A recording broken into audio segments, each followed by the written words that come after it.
മുംബൈ മേഖലയിലായിരുന്നാലും താനെ മേഖലയിലായിരുന്നാലും ഒക്കെ NDAക്ക്, അതായത് മഹായുക്തി സഖ്യത്തിന്, BJP സഖ്യത്തിനായിരുന്നു വലിയ ലീഡ് ഉണ്ടായിരുന്നത്.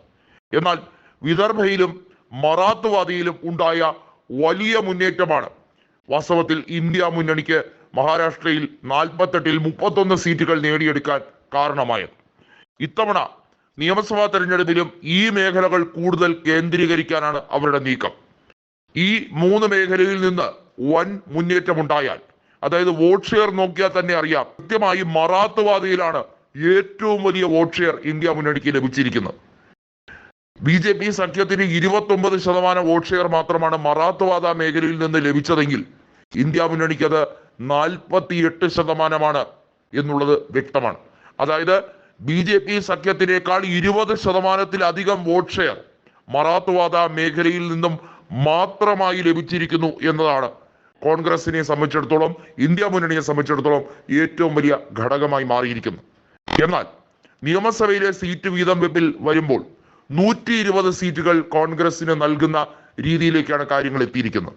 288 നിയമസഭാ സീറ്റുകളാണ് മഹാരാഷ്ട്രയിലുള്ളത്. ലോക്സഭയിലെ സഖ്യത്തിന്റെ തനിയാവർത്തനമല്ല നിയമസഭയിൽ നടക്കുന്നത്. ലോക്സഭയിൽ ഏറ്റവും കൂടുതൽ സീറ്റിൽ ഇന്ത്യ മുന്നണിയിൽ മത്സരിച്ചത്, അഥവാ മഹാവികാസ് അഘാദി സഖ്യത്തിൽ മത്സരിച്ചത് ഉദ്ധവ് വിഭാഗമായിരുന്നു, 21 സീറ്റുകൾ.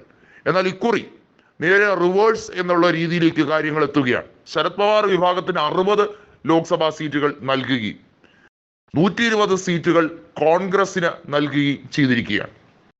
അതായത് 180 സീറ്റുകളാണ് കോൺഗ്രസിനും NCP വിഭാഗത്തിനുമായി നൽകിയിരിക്കുന്നത്.